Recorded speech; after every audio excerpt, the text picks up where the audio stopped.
Coincidentemente, essa semana e a semana passada, está se falando muito sobre liberdade de expressão, né? E você, como trabalha com o Danilo, você está toda vez advogando sobre isso, sobre o direito de uma pessoa poder falar, fazer piadas, até onde vai esse limite. E isso, para mim, tem se tornado um terror, cara, porque eu vejo pessoas sendo condenadas, canceladas e não sei o que, por opiniões. E aí, como que a gente fica nessa história? Esse é um tema daqueles que me apaixona completamente. Assim. Eu trabalho com a liberdade de expressão há muito tempo, né? Até antes de conhecer o Danilo e tal. Aliás, até muito por isso, quem me apresentou... Como vocês conheceram? Quem me apresentou o Danilo foi uma grande amiga, uma moça que foi minha aluna. Tá.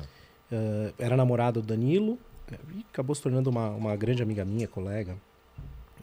E aí acabou me apresentando por uma questão societária do Danilo. A gente resolveu essa questão societária do jeito que deu para resolver lá, foi bacana. Aquele problema lá dos Estados Unidos ou do não, Comedians? Não, esse aí um outro. Ah, um outro, tá. Um outro. E aí a gente resolveu... Cara, tem esses rolos também dos Estados Unidos, né? Pô.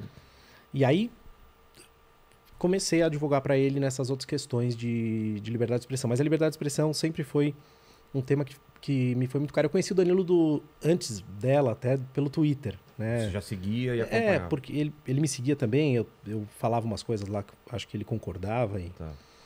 E, Vilela, o mundo tá completamente maluco, porque quem que sempre foi originalmente o inimigo da liberdade de expressão? O governo. O Estado, né? O Estado. Então, você tem uma Constituição Federal que garante a liberdade de expressão, tá lá com todas as letras, mas hoje a perseguição, ou seja, o ataque à liberdade de expressão é completamente fluido. Né? Você tem mega corporações que têm um controle maior do que o controle estatal. As pessoas têm muito mais medo hoje de uma censura do Instagram, do Facebook, YouTube, etc., do que propriamente uma censura estatal, que você pode recorrer para o judiciário e eventualmente derrubar. Entendeu? Então essa chamada cultura do cancelamento, ela é perversa, na medida em que destrói a vida de algumas pessoas, porque a pessoa deu a opinião dela, não é? E às vezes uma opinião dada de uma maneira impensada, uma maneira inocente, fundamentalmente uma opinião.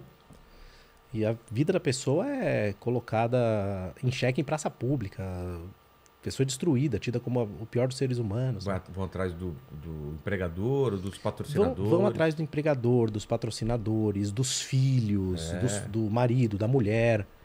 É uma coisa covarde, entendeu? Então isso vem acontecendo muito e alguma coisa precisa ser feita. Mas qual que é a lei? O que ela diz sobre liberdade de expressão? Eu vou chegar nisso já. Deixa eu só voltar um pouquinho aqui numa coisa. Esse é o grande problema. Não é? Existe um raciocínio muito fácil. Eu digo assim, olha, o Instagram é uma empresa privada, o Facebook é uma empresa privada. Ela publica o que ela quer, ela cancela o que ela quer. Né? Aqui no seu programa, você chama quem você quiser. No meu escritório eu atendo quem eu quiser. Só que isso é absolutamente hipócrita na medida em que você tem pouquíssimas empresas que controlam a comunicação. Então, os meios de comunicação sempre tiveram um papel fundamental no Estado Democrático de Direito. Tem na Constituição regulamentos de televisão, etc. Não tem de internet porque é a Constituição de 88. Mas você imagina, quem tem mais poder? O Facebook ou a Globo? Com certeza, Carolzinho.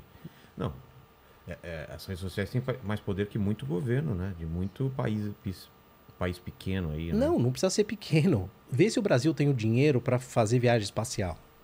Putz, é mesmo, né? Então Bezos, o Bezos, né? Então a gente está vivendo um momento que é único na história. Né? Nós temos companhias privadas que têm mais poder do que a maioria dos governos. Não é que de país pequeno, Vilela. Não tem mais poder, talvez, que os Estados Unidos.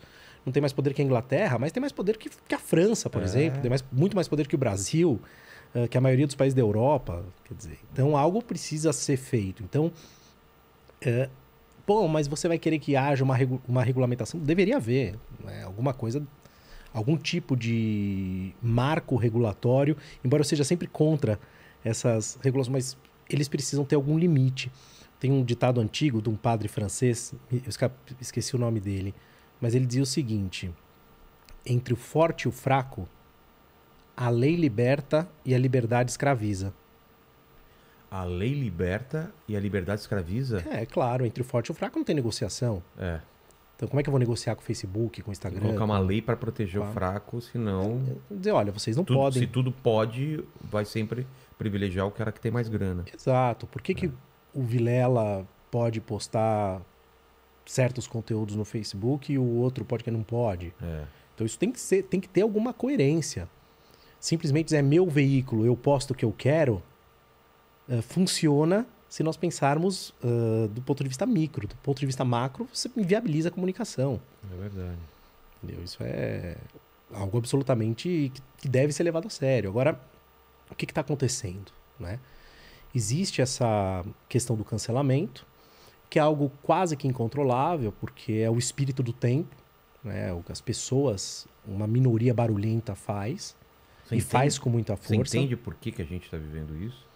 Esse espírito do tempo, por que as pessoas têm essa necessidade? É uma forma de elas se sentirem poderosas? É uma forma de eu sou medíocre, então eu quero que todos estejam no meu nível? O que é? Você já pensou sobre isso? Já, e vou te dizer uma coisa, eu não sou filósofo, não sou sociólogo, eu sou um advogado e um professor, cara, é isso que eu sou. Então o que eu vou falar aqui vale o que vale, ou seja, não vale nada. Né? Mas eu tenho um chute.